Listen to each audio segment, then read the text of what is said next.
Hello people, welcome to Spice and Mix. Today I've come up with another new recipe to share with you guys. So today we are going to prepare veg fried rice. So without further ado, let's move into the recipe. So here I have taken about 2 cups of basmati rice.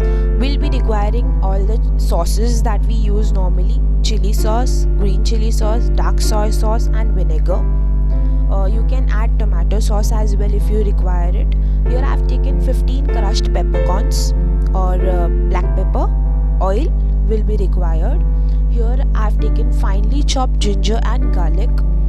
They are very finely chopped. Chilies, you can omit them also. Here I have taken carrot and capsicum as my vegetables to be used in fried rice. You can take any other vegetable of your choice, cabbage, mushroom, anything.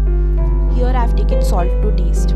Now we are going to rinse our basmati rice very well and we are going to soak it for an hour. Now in a kadhai we are going to add 4 cups of water and then we'll let the water come to a boil. After it comes to a boil, we are going to add salt and we are going to add our rice into this so that we can cook our rice. So for 2 cups of basmati rice I have taken about 4 cups of water. We are going to add our rice into this and we are going to let our rice cook up to 90% in this water.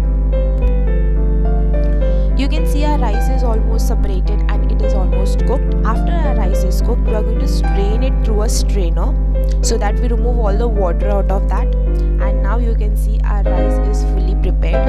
It's separated and fluffed up. Here I have taken a pan. Into this pan I have added about 3 teaspoons of oil. To that oil I am going to add our finely chopped ginger and garlic. After our ginger and garlic is well sauteed, we are going to add vegetables of our choice. Here you can see my vegetables have been cooked well. I'm not making it too soggy. After that I'm going to add my rice. I'm going to add crushed pepper. Here I'm going to add 4 teaspoons of red chili sauce, 4 teaspoons of green chili sauce. You can add tomato sauce as well. I have not added here. 2 teaspoons of dark soy sauce and 1 teaspoon of vinegar. After adding all the sauces, we are going to mix our rice well so that each and every rice gets coated with the sauce. So guys, here our very simple fried rice is ready at home. You can alter the amount of sauce to be added into this, but I have added according to my preference. So ready to be served. So guys, please do subscribe to Spice and Mix. If you like this video, do give a thumbs up and also share as much as possible, and also press the bell icon so that whenever I upload any videos you get the notification.